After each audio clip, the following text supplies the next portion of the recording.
Hello, my name is Juan Esteban Salazar, and today I'm going to be analyzing and presenting the short story Tell the Woman We Are Going. Well, this story was written by Raymond Carver, an American novelist born in 1938 and death in 1988. He was an American short story writer and poet. Carver contributed to the revitalization of the American short story during the 1980s. Well, the story, the point of view of the story is in third person. It's an unnamed narrator, as in page 57, line 4 to 5, quote, to Eisenhower, where they look as many of the same teachers as they could manage, wore each other shirts and sweaters and packed pants, and dated and banged the same girls. Close quotes. No, sorry, open quotes. Whichever came up as a matter of course. Close quotes. Well, what this quote is showing us is like mainly the story is in third person, narrator that we don't know the name of, and that is omniscient, because the narrator doesn't really know everything about the two main characters, Bill and Jerry. So yeah, the tense is past tense. The entire story is in past tense, but we could see different types of past tense in the story through the story. As at the beginning of the story, it has an example of past perfect. Bill Jamson had always been best friends with Jerry Roberts. And also we have examples of past simple. I open quote. The two grew up in the south area.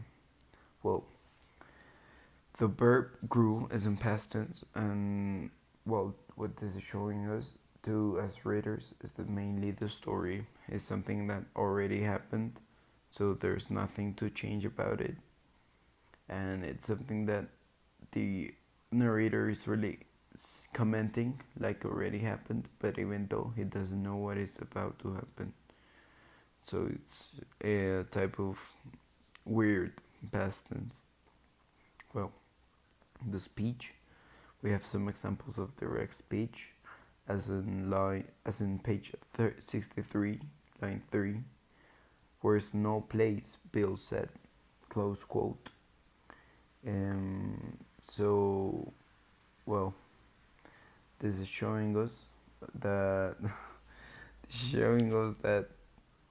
the this is direct speech, because it is really telling us what the character mainly said as the third person narrator, and it's really not like changing anything he said, so it's not the perspective, it's directly what he said.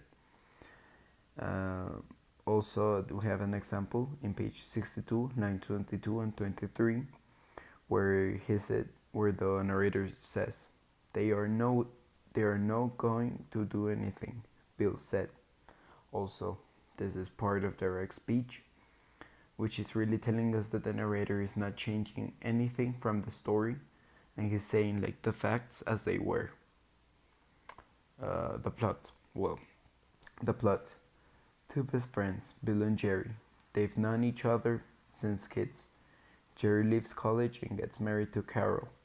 This creates a sense of separation between Bill and Jerry, until Bill gets married to Linda. This brings back the friendship, but in a totally different way than it used to be.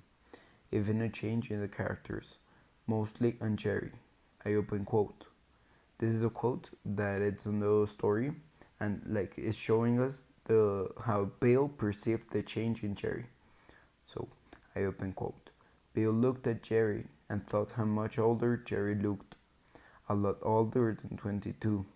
Suddenly, they both realized, and a lot older than 22. Close quotes. Well, this quote is showing us the thoughts of the character, which in a way we could say that is an omniscient narrator because he knows the thoughts. But later we'll explain why later I'll explain what I think is not completely an omniscient narrator. Okay, so continuing with the plot. Suddenly, they both realized how lost they are, and in a sign of memories, they go out on a ride in which they find two girls riding bikes, Barbara and Sharon, whom they speak to, and after some conversation, they stop, and with no previous knowledge, they both get killed by Jerry. Well, the theme would be in the story friendship and love and regret because friendship is because the main friendship in the story and the main is between the two main characters, Bill and Jerry, because they've known each other since they were little kids and they grew up like sharing everything. And even though the friendship separated when Jerry got married, well, they still like have trust in each other and they do all the things they want to do together. Also love, because the story shows us a lot of scenes of patience, of a lot of things of passion, such as the part it says, well, I'm not quoting directly, but I'm paraphrasing the part it said when Bill was in the couch with Jerry and Carl. Jerry and Carl start to make up, and Bill has to leave because of he was feeling comfortable.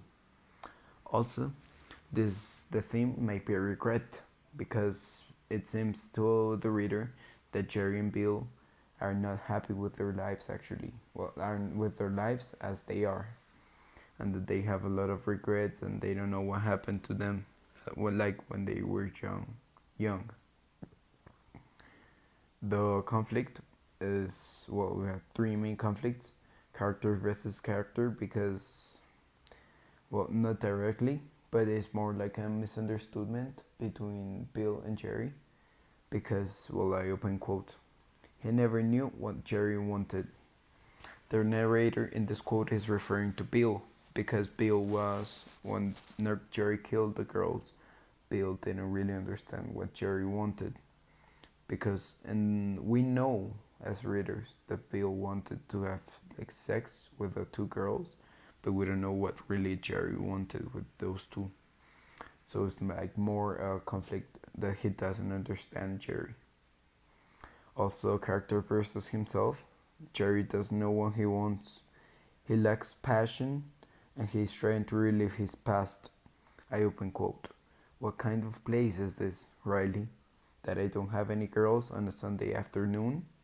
Oh, close quotes. This quote is said by Jerry in a part they are playing pool with Bill and Riley. And this quote is showing us as readers that Jerry doesn't really know what happened to his life and that he wants